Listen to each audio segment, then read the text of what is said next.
창세기 39장 7절부터 10절까지 다 함께 읽어보겠습니다. 시작.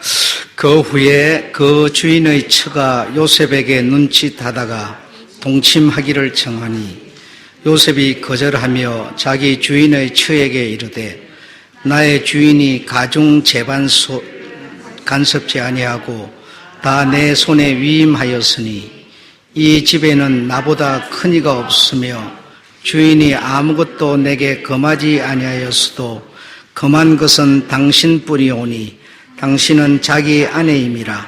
그런즉 내가 어찌 이 큰 악을 행하여 하나님께 덕죄하리이까. 여인이 날마다 요셉에게 청하였으나 요셉이 듣지 아니하여 동침하지 아니할 뿐더러 함께 있지도 아니하니라. 아멘.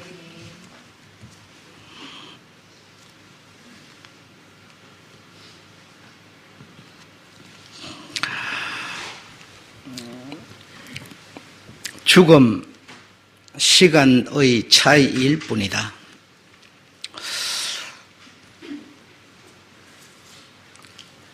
라고 하는 제목으로 여러분에게 말씀을 드리겠습니다. 전 세계 코로나 바이러스 확진자가 오늘부로 400만 명이 넘었습니다. 주보는 이틀 전에 준비한 것이기 때문에 375만 명 이랬지만 오늘 날짜로는 400만 명이 넘었고 사망자는 26만이 아니고 27만이 넘었습니다. 그야말로 이분들은 더 사셔도 될 사람들인데 이 바이러스 때문에 그냥 날벼락을 맞은 겁니다. 좀 더 사셔도 될. 어차피 죽음 시간의 차이일 뿐이지만 그러나 하루라도 또는 이틀이라도 육신은 한 번밖에 안 주어지는 거니까 태어났으니까 하루라도 더 살면 좋았을 텐데 안타까울 뿐이죠.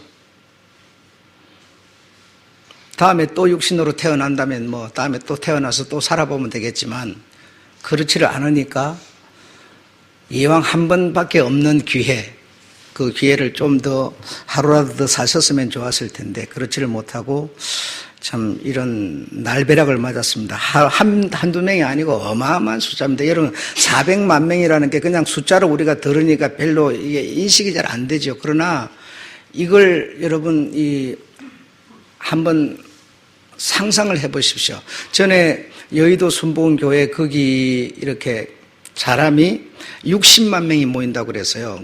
그 숫자가 정확한지는 모르지만 거기 여러분이 다니신 분들은 아실 거예요. 그 무리들이 아침부터 저녁까지 그 예배가 한 7, 8회 이게 진행이 되는데 그때마다 구름대처럼 그야말로 들어갔어요. 그게 60만 명이라고 그랬어요. 그 숫자가. 근데 여기 400만 명이면 여러분 그것에 그 10배가 되는 어마어마한 숫자입니다. 상상을 초월하는 거죠. 네. 이렇게 많은 사람이 이런 어려움을 당한 거예요. 그래서 이런 문제가 생기다 보니까 굉장히 이런 문제로 예배를 드리는 것이 옳으니 안 드리는 것이 옳으니 여러분도 지금 아마 드리고는 있지만 저 목사 진짜 독하다고 여러분이 내보고 그럴 사람도 있을 거예요. 드리고는 있지만 그렇게 말하는 사람도 있을 거라고요. 또 어떤 이는 예배를 안 드리는 게 그게 사회인들이 볼 적에 더 도덕적이고 더 정직한 거 아니야? 이렇게 생각하는 사람도 여러분의 마음의 반쪽은 지금 들어있어요. 여러분은 절반 정도라고 보지만 그러나 대부분의 사람들은요 그냥 안 드리는 게 옳은 거야 이쪽에다 다 표를 줘버렸어요. 그래서 드리는 사람은 아주 빨갱이가 된 거예요. 안 해야 될 것을 그냥 고집스럽게 한다고 이렇게 빨갱이같이 돼버렸고 사회인들이 볼 적에는 정말 이 단체들을 여기뿐이 아니라 단체들을 이 종교 단체들을 굉장히 안 좋은 시각으로 바라보는 상황이 만들어졌어요. 이번에 만들어졌어요. 그래서 하나님이 정말 계신다면, 하나님이 힘이 세다면서 이런 바이러스 하나도 못 이겨서 이렇게 많은 사람들이 죽도록 내버려 두냐, 이런 소리를 하거든요. 누가? 믿는 자들이 그렇게 말한다고요. 여러분이 믿는 자들을 접촉을 안 하니까 여러분은 못 들으셨는지 모르지만 나는 날마다 들어요. 날마다 들어요. 하나님이 계시면서 어떻게 이런 일이 일어나도록 방치하고 그냥 내버려 두실까? 여러분의 마음속에도 이런 생각이 없지 않아 있을 거거든요. 그러면 그런 문제가 있다면, 그런 생각이 있다면 여러분이 거기에 대해서 뭔가 하나님의 뜻을 발견해야 된다는 것이죠.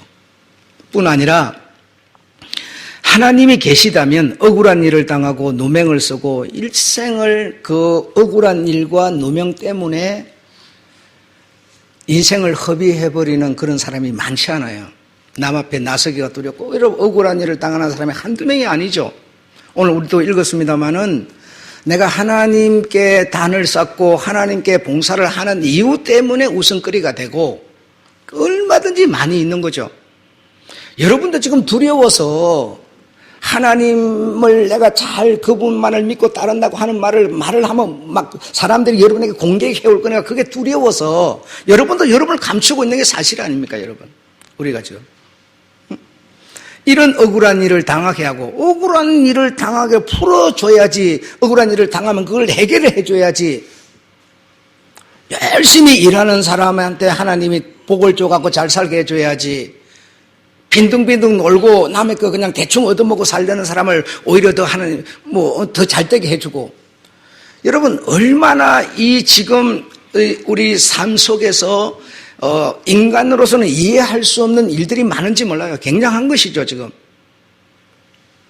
여러분, 텔레비전 뉴스 보시면, 이런 문제나 저런 문제나, 여러 가지 문제로 인해서 그 어려움을 당하는 사람들, 굉장히 나쁘게 살았기 때문에 그러냐면, 그것도 아닌데도 그렇게 어려움을 당하면서 사는 사람 많습니다. 많습니다.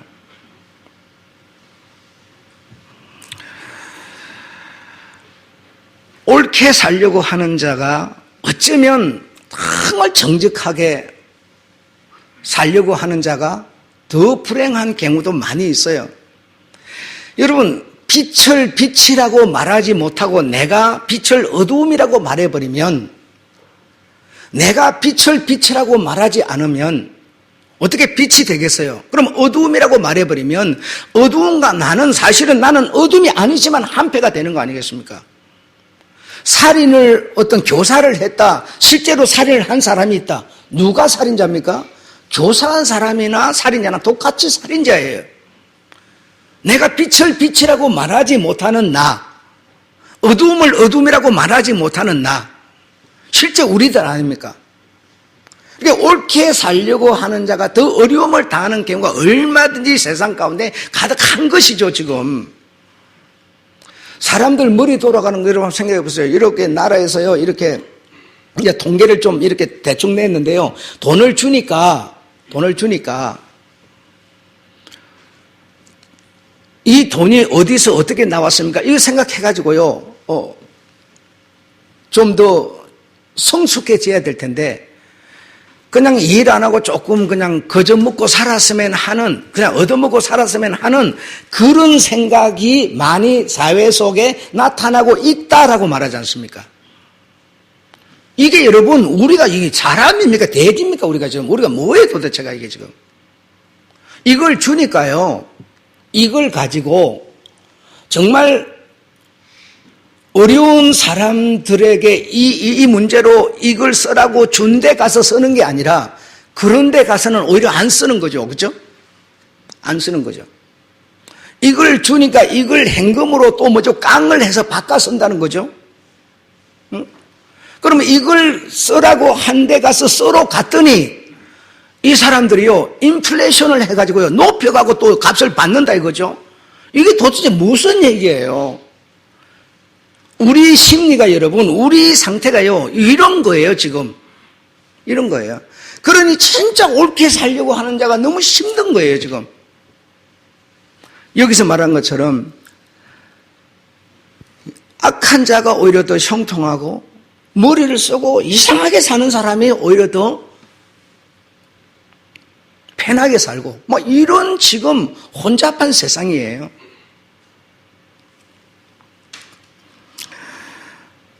하나님은 이 세상의 문명 발전을 반대하거나 거부하지도 않습니다. 우리는 하나님이라는 분이 인간이 발전시켜 나가는 사회를 제한을 시키고 거부를 하고 못하게 하고 막 이렇게 하는 줄로 생각을 해요. 그러나 절대로 그리하지 않습니다. 절대라고 해도 돼요. 앞으로 여러분 5년만 지나면 인공지능이 거의 60%를 사회를 장악을 한다는 겁니다. 그렇게 빨리요? 이렇게 말하죠. 그런데요, 돈이라고 하는 것도 처음에 내가 1억을 모으기가 어려운 거지, 종잣돈을 갖고 1억을 모아놓고 나면요, 그 돈이 돈을 만드는 거예요. 돈이 여러분, 돈은 가만히 있는 게 아니라 그 돈은 생명도 없고 미생물이지만, 그러나 그 돈은 일을 해요. 여러분은 잠을 자고 있어도 돈은 일하고 있어요. 그래서 처음에 내가 어느 정도 모이기는 힘들어도 어느 정도 모으고 나면요, 돈이 돈을 계속 늘려버려요. 이 사회가 어느 정도 발전할 때가 먹고 사는 문제에 부닥 묶여 있다가 그것을 벗어나서 이제는 좀 어떤 다른 시각으로 갈 수 있는 우리의 어떤 이 나라가 이 성장하면 여러분, 그 다음은 여러분, 하루가 달라져 버려요. 하루가. 그래서 앞으로 5년만 있으면 인공지능이 이 사회를 60%를 지배를 해버린다는 겁니다. 그러면 40%는 뭐냐? 꼭 사람이 있어야 되는 데만 있고 그 외에는 인공지능이 다 대체해버린다는 거죠. 예를 들어서 자율 자동차, 운전사 없는 자동차가 나와버리면 그 많은 운전자들이 뭘 하겠어요? 그거는요, 사고도 안 내요. 사고 안 내면 보험도 없어져 버려요. 그거로 말미암아서 발생하는 이 여러 가지를 한번 생각해 보세요. 엄청나게 사회의 변화가 와버리는 거죠. 이렇게 엄청난 발전이 지금 오는데 이것을 하나님은 막지 않는다는 겁니다. 그럼 그렇게 실업자가 생기고 인공지능이 사람을 대체해버리고 이러면 인공지능이 안 만들어지게 만들어야죠. 이 바이러스가 이렇게 많은 사람을 죽이면 바이러스가 이렇게 못하게 만들어야죠. 하나님은 그리 안 한다는 거죠. 문제는 여러분이 그렇게 생각할 뿐인 것이고요. 하나님은 그리 안 하세요. 옆에 글 썼는데요. 빌 게이츠라는 사람은 코로나 바이러스 백신 개발을 위해서 1조 달러를 기부를 했어요. 1조 달러면 우리나라 돈으로 얼마입니까? 1,000억 원이 넘는 겁니다. 어마어마한, 여러분 1,000억이라는 돈이 얼마나 많은지 아세요? 여기다 아마 쌓아도요, 다 못 쌓을 겁니다. 이 공간에 다 못 쌓을 돈이에요. 5만 원짜리 다블로 해가지고 이 안에다 다 쌓아도 다 못 쌓을 만큼 많은 돈이에요. 이런 엄청난 돈을 이분이 코로나 바이러스 백신 개발을 위해서 기부를 하는데, 그리고 나서 뭐라고 그랬냐면 세상에 사람이 많아지면 행복해지는 게 아니야 그랬어요. 여러분 이게 무슨 말입니까? 우리는 인정하고 싶지 않지만 이 사람들은요, 사람이 다 계급이 있어요. 이 지구에서 살아야 되는 사람이 있고 죽어야 이 소수의 사람이 살기가 더 편하다고 생각하는 사람이 있어요. 여러분 옛날에 그 설국열차라는 거 보셨죠? 온 세상에 다 추위로 얼음이 가득 찼을 때 누가 살아남겠어요? 살아남을 수 있는 사람을 기차에 태워서, 왜? 필요한 그 분야에 필요한 사람이 있어요. 지금 여러분 이 세계에는요, 그런 공간이 만들어졌고 만들어지고 있어요. 지금 여러분 우리가 모를 뿐이에요. 전쟁이 나면 우리가 죽는 거지 저 위에 사람들은 안 죽어요. 그 사람들은 다 피할 곳을 만들어 놨어요. 이렇게 하면 여러분 생명이 유린당하고 인권이 박살나는데 하나님이 막아주셔야죠. 그런데 하나님은 막아주지 않는다는 겁니다. 여기에 문제가 있다는 거예요. 그래서 우리는 이런 문제가 생기면 하나님이 좀 어떻게 해줘야 되는데 왜 안 해주냐는 거예요. 열심히 일하는 사람이 어려움을 당하고 악하게 사는 사람이 도달되고 이러면 여러분 막아주셔야 되잖아요. 하나님이 악을 싫어하고 죄를 미워한다면서. 그렇지 않습니까?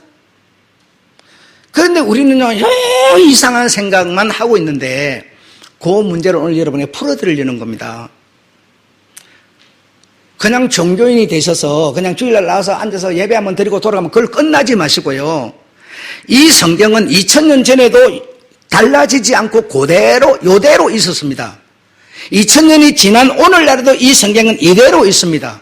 달라진 게 없어요. 똑같은데 사람의 눈이 사람의 마음이 이 성경을 볼 때 하나님의 뜻을 찾은 게 아니었어요.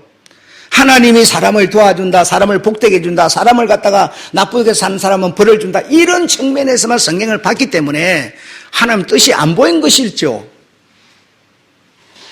그때나 지금이나 성경은 달라진 것 없이 그대로이지만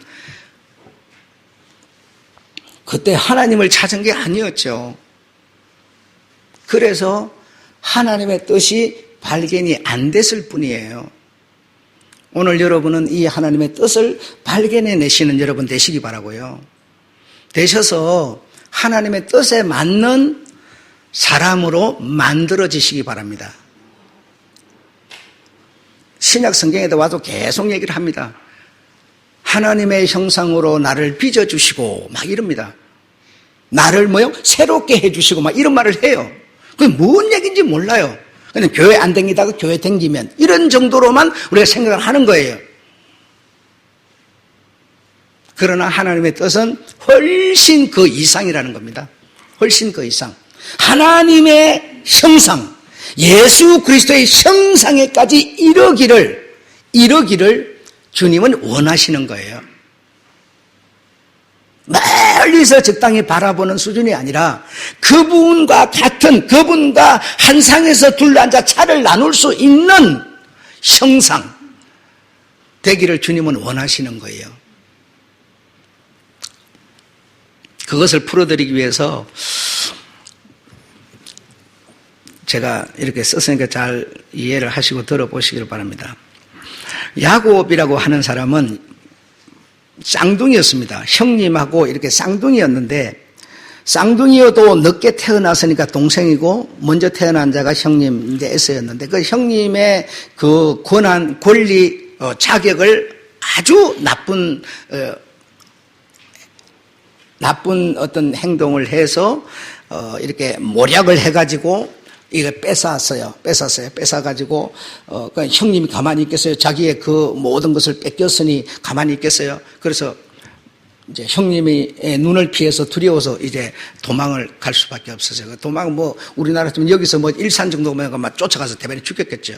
동방으로 아예 갔어요. 동방으로 그냥 지리적인 이 국경이 있기 때문에 쫓아가서 죽일 수도 없는 곳으로 도망을 갔어요. 그곳에 누가 살고 있었는가 하면 외삼촌이 살고 있었어요. 그리고 외삼촌이 사는 그곳까지 도망을 갔어요. 도망을 가서 이제 그 집에서 지내는데 그 집에 이 외삼촌에게 딸이 둘이가 있었는데 그 두 번째 딸 라헬이라고 하는 딸인데 그 딸을 첫눈에 딱 보고 반했어요. 참 마음에 들어했고 아내를 삼고 싶다.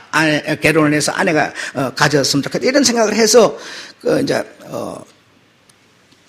외삼촌한테 내가 이 라헬 딸을 사랑하니 이렇게 했으면 좋겠다 하니까 네가 7년을 봉사하라. 이래서 그래 7년을 봉사하면 이제 외삼촌이 이제 이 목축업을 하는데 봉사하면 이 일을 하면 내가 딸을 주겠다. 이랬어요. 그러니까 하루같이 7년을 하루같이 일을 해서 7년이 딱 찼습니다. 그래서 야 이제는 정말 내 소원을 풀겠구나 이랬는데 외삼촌이 하는 말이 우리 지방에는 동생을 시집을 먼저 보내는 법이 없다. 그래서 언니를 시집을 먼저 보내고 그 다음에 동생을 보내야 된다. 그 법을 이길 수 있냐? 그래서 그 언니는 정말 아내를 삼고 싶지 않았는데 법이 그렇다 그러니까 어쩔 수 없이 울며깨자먹기식으로 그 언니와 결혼을 했어요. 해가지고 이제 부부가 됐죠. 그래서 그러면 동생을 그러면 내 아내가 되게 하려면 내가 어떻게 해야 됩니까? 그러니까 7년을 봉사 더 해라 이랬어요. 그러니까 7년 동안 또 죽이 살기로 7년 동안 더 봉사를 해서 14년을 그 집에서 봉사를 해주고 아내 둘을 얻었어요. 아내 둘을 얻었는데, 자, 이제 주보를 보세요.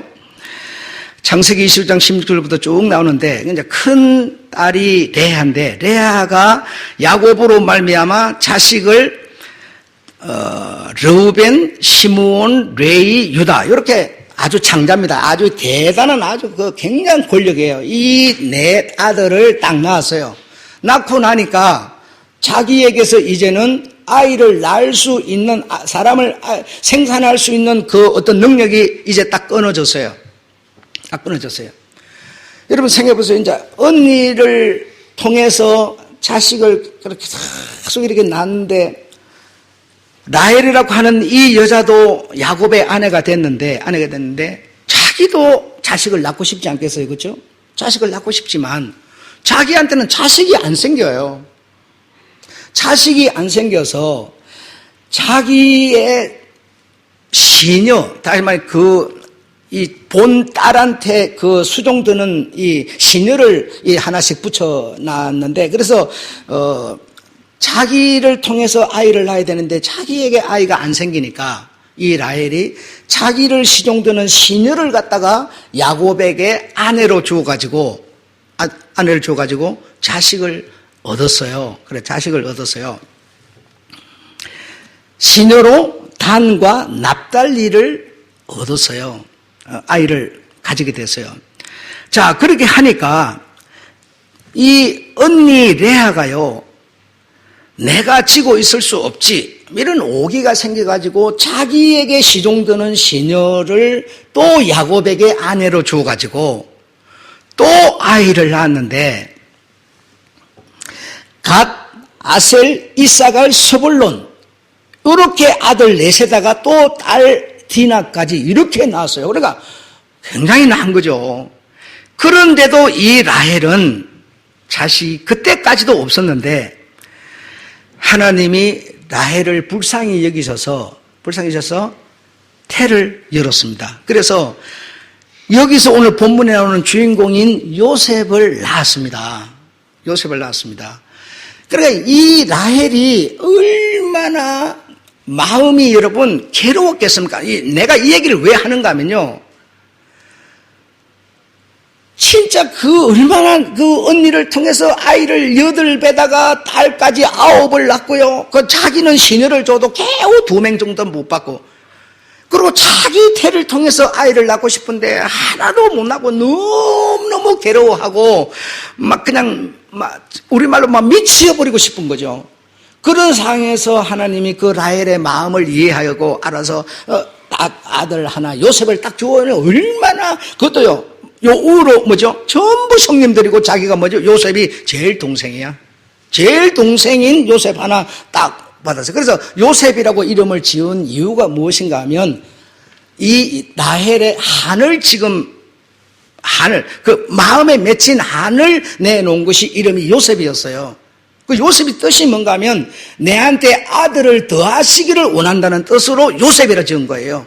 그러니까 얼마나 언니는 자식이 많은데 나는 자식도 없고 한이 맺힌 거죠. 그러니까 하나를 하나님이 주니까 고마워가지고 감사해가지고 또 다른 자식을 내게 더하시기를 바라는 이름으로 요셉이라 이름을 지었단 말이죠. 그래서 이렇게 딱 아이를 낳고 나니까 하나님께서 이 야곱의 꿈에 나타나셔서 이제 너는 고향으로 돌아가라 이래요. 너의 족속, 너의 조상이 살던 고향으로 돌아가라. 그래서 동방에서 모든 이제 짐을 다 싸가지고 거기서 모은 재산을 다 가지고 이제 동방에서 떠나서 이제 가나안으로 돌아가게 되는 겁니다. 여러분, 자, 이런 상황이 되면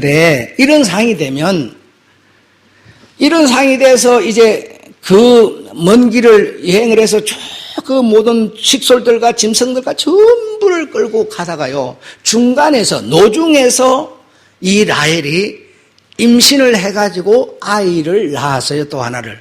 그게 이제 베냐민인데, 베냐민을 낳고 나서 라헬이 광야에서, 노중에서 죽어버렸습니다. 그러니, 자, 이제는 야곱이 생각을 하는 겁니다. 내가 사랑하는 내 아내도 이 노중에서 죽었고, 아이들을 이 처에서 막 나누니까 노다지 완력 다툼이 끊임없이 일어나고, 이런 상황이 된 거예요.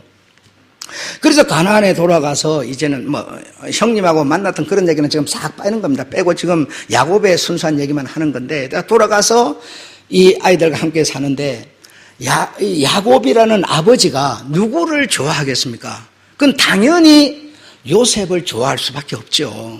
요셉이 그때 나이가 이제 17세인데, 그 동생은 이제 갓난 이런 아이고, 정말 그 아버지가 요셉을 너무나 편애하면서 사랑을 했어요.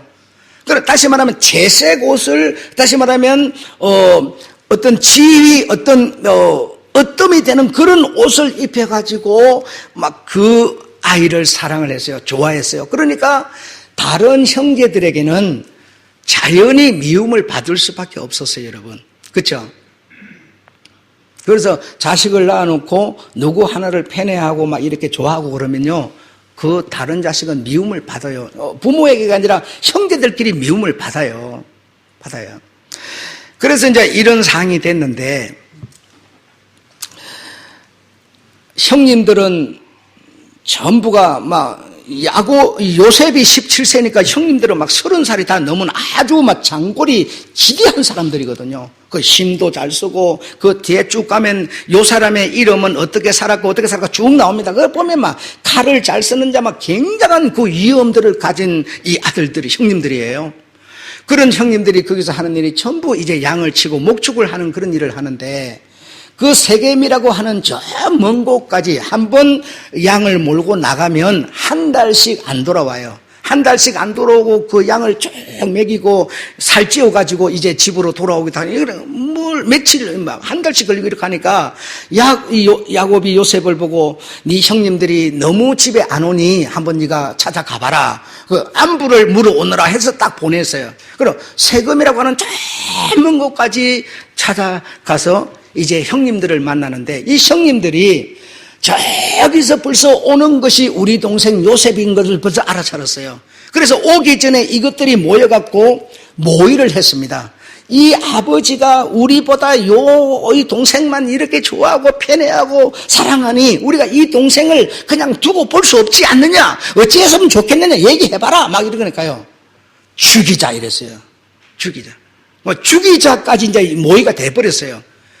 그래서 가까이 아니나 이제 와서 아버지가 이 안부를 물어오라 해서 내가 양식을 가지고 먹을 것을 가지고 형님들을 찾아왔습니다. 이렇게 하니까요, 형님들이 잡아가지고 물을 먹기 위해서 판 우물이 있는데, 물은 말라버렸고 깊은 우물 그 구덩이에다가 이 요셉을 던져버렸어요. 그것도 가다 놨다가 떼봐서 뭐 메꿔버리든지 아니면 뭐 끌어올려서 죽이든지 하려고 거기다 딱 이제 그렇게 해버렸어요. 그리고는 생각하기를, 우리가 이제 아버지께 돌아가면 짐승이 요셉을 잡아 먹어버렸다고 그러자. 그렇게 하려면 증거가 있어야 되니까 요셉이 입던 옷을 다 벗겨가지고 찢어가지고 짐승의 피를 뭉쳐가지고 이걸 가지고 돌아가자. 그래서 요셉이 짐승에 찍혀서 죽었고 이 요셉이 입던 옷만 가지고 우리가 돌아왔다. 이렇게 이제 아버지한테 보고를 할 판이에요. 그러고 있는 차에 미디안 상인이 그 옆을 지나가는 상인이 있었어요. 그 상인이 지나가는 것을 이들이 보고 제일 먼저 장남이, 그래서 장남인 모양이에요. 장남이 누구예요? 르우벤이에요. 르우벤이, 야, 우리가 이걸 죽이기까지 할 필요 있냐? 이걸 죽이지는 말고 그냥 우리가 이걸 돈 받고 팔자.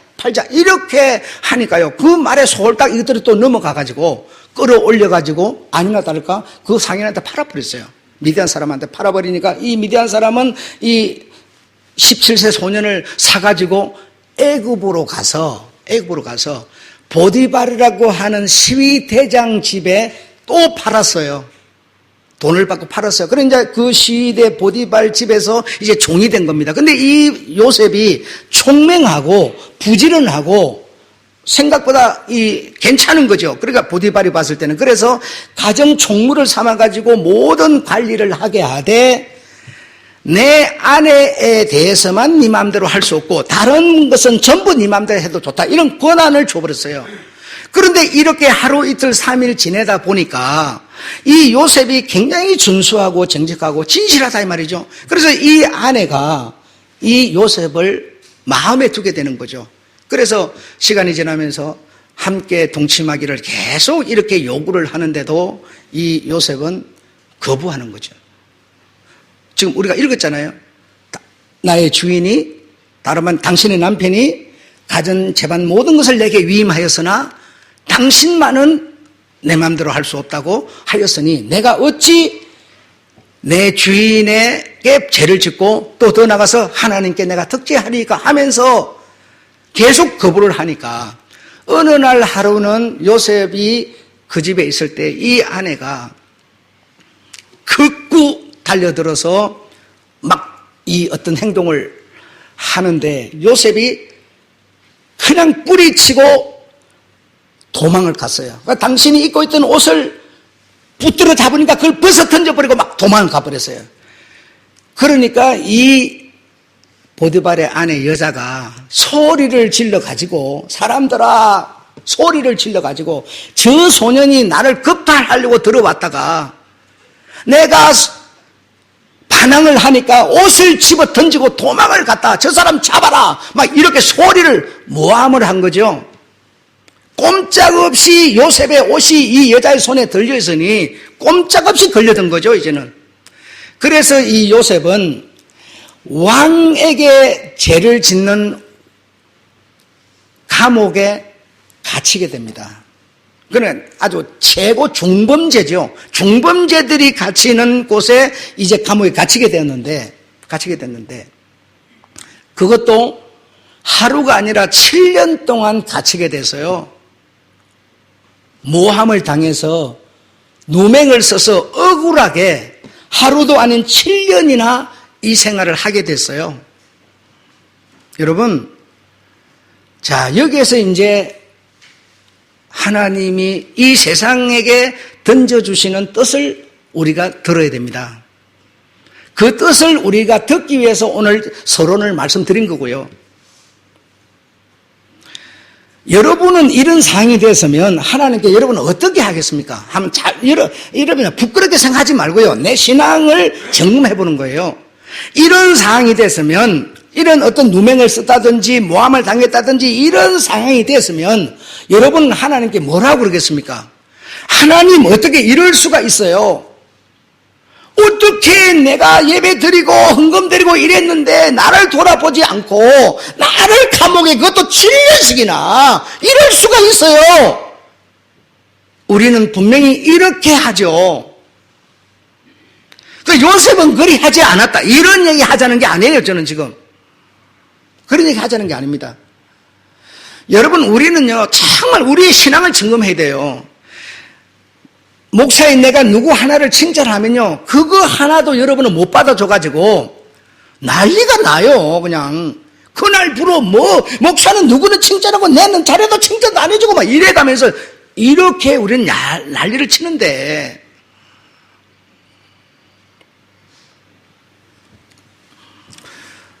과연 우리 하나님께서 이런 우리를 보시고 어떠실까?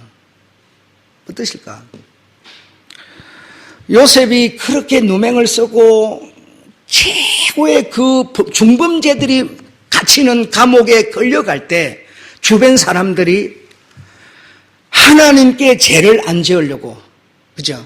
하나님께 죄를 안 지으려고 정직했던 그 사람이 감옥에 수갑을 차고 끌려가는데 하나님이 어떻게 그걸 하나님께 죄를 안 지으려고 하던 사람을 하나님이 어떻게 그 사람이 끌려가는 것을 그냥 보고 계실까? 주변 사람들은 그렇게 비난을 했어요. 누구를? 하나님을요. 여러분, 그렇게 비난을 했어요.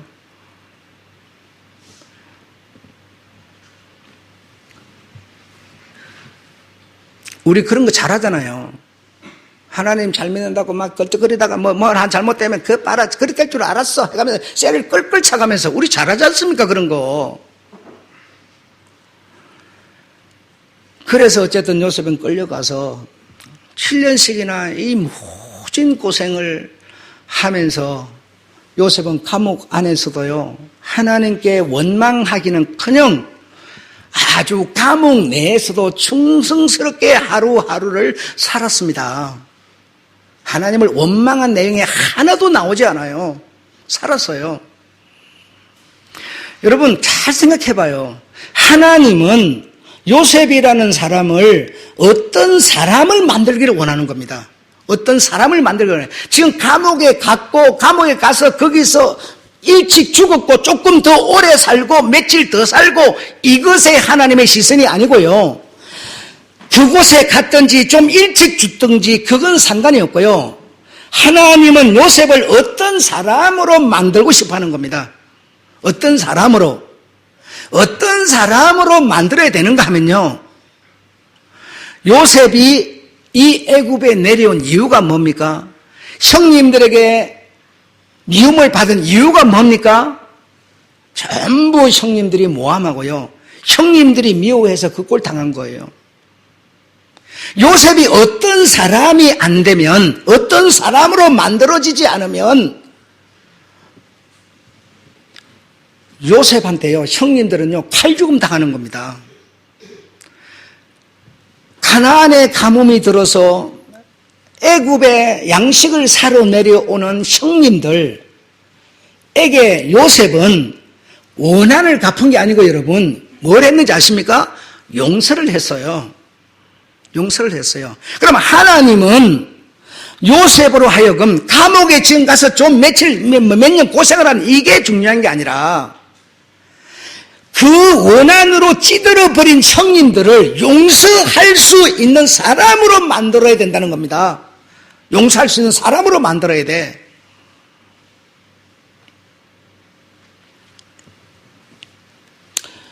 비교가 될란지 모르겠는데요.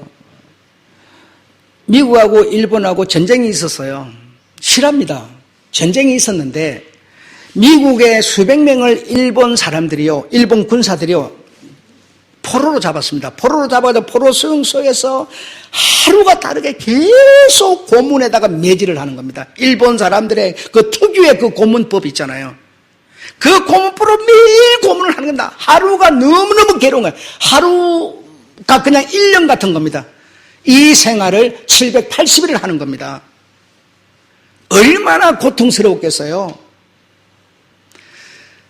한 병사가 견디다 못 견뎌서 죽어나가고 한 병사가 하나님께 기도를 하는 겁니다.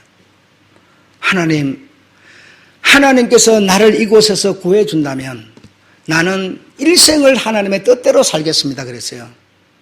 일생을 남은 기간을 하나님이 내 이 수용소에서 나를 구해준다면, 건져준다면 일생을 하나님의 뜻대로 살겠습니다. 이렇게 기도를 드렸는데요. 기도를 드리고도 1년, 2년 계속 고문이 거듭되면서 고통을 받는 겁니다. 그런데 일본의 전시 상황이 기울어졌어요.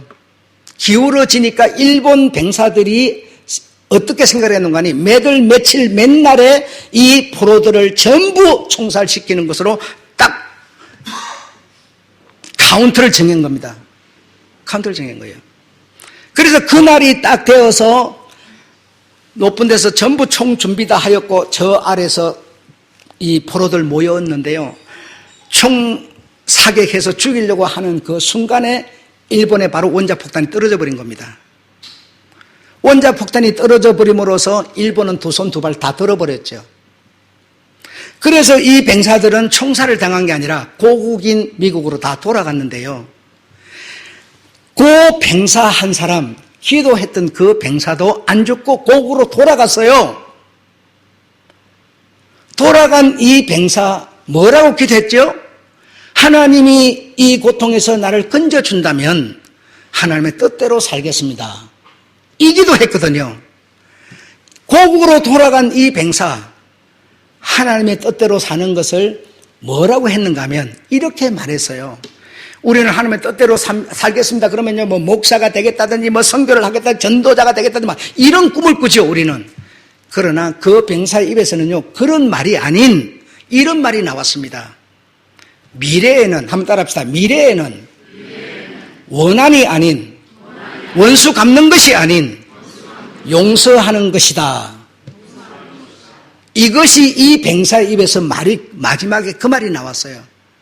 이 병사가 깨달은 것은, 하나님께 이런 기도를 드리고 그가 깨달은 것은, 그 기도를 드렸다고 뭔가 하나님으로 혜택이 온 것은 아니지만 깨달은 것이 하나가 있었으니, 저 일본 사람들에 대해서 내가 원한을 갖고 원수를 갚는 것이 아니라 용서하는 것이다 라는 것을 깨달고 용서하는 생각을 가지고 그는 일생을 살았다라고 말한 것이죠. 요셉이 여러분 이런 꼴 당한 게요, 누구 때문입니까? 용서라고 하는 것이 당신이 하나님의 뜻대로 사는 것이라는 것을 깨달지 못했다면 그 형제들은요, 요셉 손을 살아남을 수 없었습니다. 왜? 요셉은 그 왕에 의해서 애굽의 국무총리가 됐으니까요. 양식으로 내려온 그들이요, 그 동생한테 살아남을 수 없었어요. 그러나 요셉은 용서하는 사람으로 그는 달라져 있었던 겁니다. 하나님은 우리로 하여금 무엇을 만들려고 하느냐? 바이러스가 오는 것을 못 오게 꽉 막아주는 이런 하나님이냐? 이런 바이러스 속에서도 내가 어떤 사람이 되기를 주님은 원하고 계시는 것이지, 내가 가난해요, 빌어먹고 살아요, 그런 와중에서도 하나님 나를 어찌 그렇게 대우할 수가 있어요? 내게 돈을 좀 주세요. 하나님이 돈을 줘요, 복을 줘요. 돈을 주고 복을 줘도 하나님의 사람이 안 된다면 무슨 의미가 있습니까? 그런 상황 가운데서도 하나님의 사람이 되기를 원하는 것이지,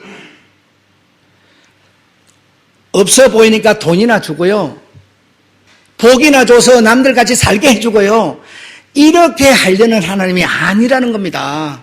그래서 죽음이라는 것은 시간의 차이일 뿐이지, 여러분 지금 내가 죽으나 한 달 살다가 한 달 동안 좀 더 살다가 죽으나 차이가 하나도 없어요. 단 차이가 있는 것은요, 한 달이라는 시간의 차이뿐이에요. 오늘 죽으나 한 달이 지나고 죽으나요, 하나님의 사람으로 되어서 죽는 것이 중요한 것이지 한 달 더 사는 게 중요한 게 아니라는 거요. 여기에 대해서 여러분이 믿음이 안 가도 난 어쩔 수 없지만, 하나님이 요셉에게 원했던 것은요, 너는 내 사람이 되는 거야. 내는 뭡니까? 나는 너희를 용서하는 하나님이었어.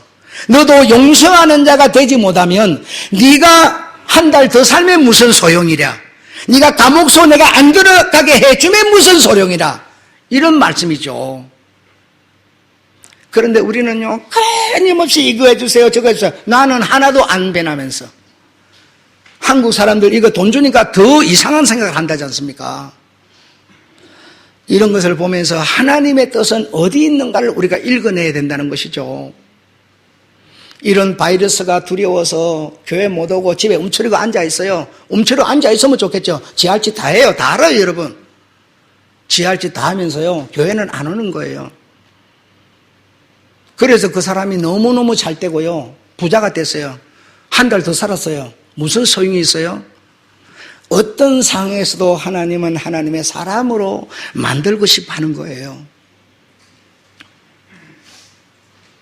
요셉을 용서하는 사람, 얼마나 억울하고 7년을 살았고 형님에게 미움받았고 얼마나 억울하고 원통스럽겠습니까마는, 그러나 용서하는 사람, 하나님은 만드셔서 그 가족 12지파를 모두 살려서 가나안을 선물을 받도록 하시는 하나님이셨어요. 이해되셨죠? 마지막으로 이것만 제가 말씀드리고 마칠 겁니다. 맨 밑에 보면 구원은 하나님이, 오직 하나님이 주신다. 우리는 그렇게 생각을 하죠. 여러분, 자, 그렇게 생각하시죠? 아멘? 예. 우리 주님이 구원을 주신다. 예. 이렇게 생각합니다. 우리는 그렇게 생각을 해서 우리한테는 전혀 부담이 없어요. 여러분의 자식이요, 지금 집에서요, 신앙으로 절대로 가지 않고 있는 거 여러분, 부모이신 여러분 지금 다 알고 있어요. 모르지 않아요. 그래도 그 자식을 구원하는 것은 하나님이라고 생각을 해요. 다른 말로 예수라고 생각을 해요. 그래서 나는 그 자식에 대한 구원에 대해서는 책임을 안 느껴요. 그런데 그게 아니고 한번 따라합시다. 구원은 네가 주어라. 예수가 주는 게 아니고 구원은 네가 주어라. 네가 주어라. 자, 밑에 글을 썼어요. 제가. 구원은 내가, 네가, 우리가, 너가 주어라. 라는 겁니다. 지금까지 우리는요, 이런 얘기를 듣지 못했어요. 지난 시간에도 말씀드렸는데, 하나님을 사랑하라, 이웃을 사랑하라. 그걸 단어를 못 외우는 사람 아무도 없어요. 다 외우고요. 아주 교리처럼 기독교인들은 모르는 사람이 없어요. 그런데 주님은 네가, 내가, 우리가, 하나님의 사랑이라는 겁니다. 이웃을 사랑하라, 내가 사랑이니까, 네가 사랑이고, 우리가 사랑이라는 겁니다. 여러분, 우리 이 생각 안 해요. 하나님 맨날 우리는 그 단어만, 문구만 딱 외우고 있으면 되는 거예요. 교리대로 딱 외우고 있으면 되는 거예요. 사랑이라는 단어는 맨날 해도요, 나는 사랑이 아니에요. 나는 사랑이 아니에요. 단어를 외우고 있을 뿐이야. 기독교의 내용은 나는 상관이 없고요. 그냥 나는 기독교인이라고 생각을 해요. 그게 아니고 주님은요, 네가 사랑이다. 네가 사랑이다. 네가 사랑인데 네가 사랑을 주면 저는 그 사랑을 받는 거야.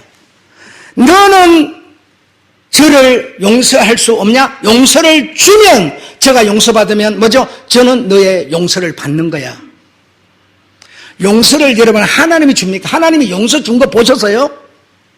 하나님이 누구를 사랑하는 거 보셨냐고요? 우리가 이런 여러분 신앙생활을 하고 있습니다. 하나님이 나를 사랑했다고 하나님 감사해요. 뭘 줬다고 감사한다고는 모르겠어요. 기도만 딱 시켜놓으면 하나님 감사합니다부터 딱 나와요. 뭐 내용이 없어요. 뭐가 감사합니까? 그렇지 않습니까? 네가 사랑이다. 내가 사랑이라면, 내가 불덩어리라면요, 나에게서 열이 안 나겠습니까? 성경에 뭐라고 그래요? 네가 빛이다. 네가 빛이다. 주님이 빛이고 네 그거 믿으라가 아니고 여러분, 네가 빛이다. 내가 빛이면 나에게서 빛이 나와야죠. 네가 소금이다 라고 했지, 내가 소금인데 너는 소금의 흉내를 내는 자야, 이렇게 말한 적이 없어요. 네가 구원이다. 네가 구원이다. 네가 용서다. 네가 사랑이다. 내가 사랑이면요, 사랑에서는 사랑밖에 없어요. 다른 게 없어요, 여러분. 다시 말하면 하나님은 요셉을요, 용서하는 사람을 만들려고 했던 거예요. 왜? 그러면 그에게서 용서가 나가니까, 그게 뭐예요? 구원이라는 겁니다. 구원은 예수가 주는 게 아니고 하나님이 주는 게 아니고 하나님이 나를 통해서 나가는 구원이에요. 하나님이 할 일이면 하나님이 선도하시오, 선교하시오, 하나님이 돈 내. 하나님이 여러분 아무리 해도요, 돈 이런 자리도 하나 안 줘요. 여러분이 헌금 안 하면요, 이 교회 돈 한 푼도 없어요. 그렇지 않습니까? 내가 구원을 주는 겁니다. 누구한테? 내 자식이나 내 이웃이나 내 아는 사람들에게 내가 구원을 줘야 돼요. 하나님이 주는 게 아니에요. 하나님이 주는 거라 그러니까 우리는 부담 안 느끼고 그냥 나는 그냥 예배만 드리면 그걸로 끝이라고 생각해요. 아니고요. 구원은 내가, 네가, 우리가, 네가 주어라 라고 주님은 말하고 있어요.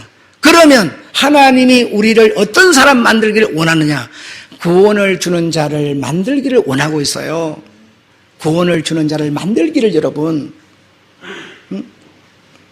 그래서 그 구원은요, 어떻게 줘요? 사랑할 수 없는 자를 사랑함으로 구원이 가는 거고요. 용서할 수 없는 자를 용서함으로 구원이 가는 거고요. 네가 빛이라고 그랬지, 네가 소금이라고 그랬지, 절대로 내가 소금이라면 나에게서, 나를 통해서 구원이 나가는 겁니다. 하나님은 수많은 사람 가운데서 우리를 어떤 사람 만들기를 원하느냐? 구원을 주는 자 만들기를 원하십니다. 그래서 요셉이 감옥에 가는 거, 얼마나 하나님이 당신이 법을 지키려고 하다가 감옥 속 가는 거 얼마나 마음이 아팠겠어요. 막 내 곁에도 미쳐버리죠. 당신의 법 지키다 지금 감옥 가는 건데. 그런데도 하나님은 바보처럼 끌려가는, 도살장으로 끌려가는 양 같은 요셉을요, 묵묵히 바라보시면서요, 지켜보고 있어요. 왜? 용서하는 자를 만들어야 되기 때문에, 구원을 주는 자를 만들어야 되기 때문에. 할렐루야! 여러분, 지금 이 시간부터 정말 나는 빛입니다. 아멘? 나는 소금입니다. 절대로 흉내가 아니고요, 모양이 아니고요, 실제로 능력을 가져라라고 했어요. 가져라라고 했어요. 수도꼭지 아시죠? 이쪽으로 돌리면 딱 뜨신 물, 이쪽으로 돌리면 딱 찬물 나와요.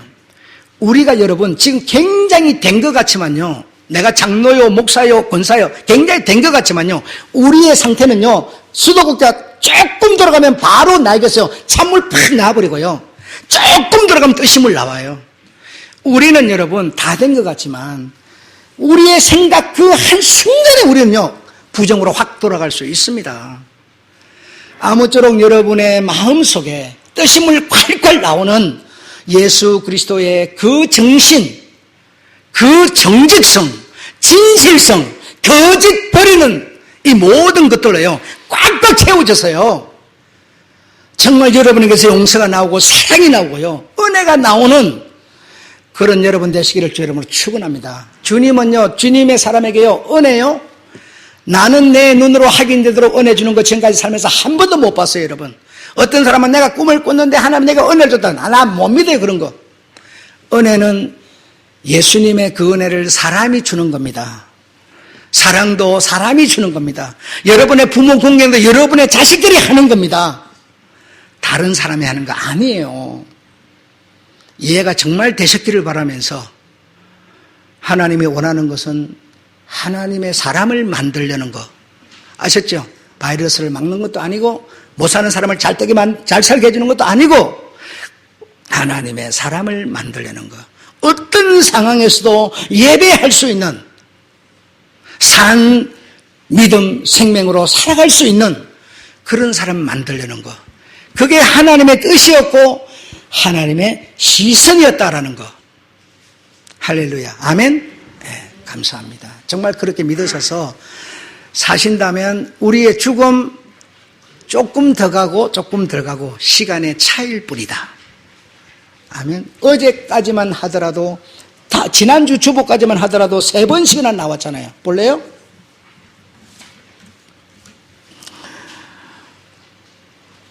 (11조의) 박용덕, 성교의 뭐죠? 박용덕, 성리의 박용덕.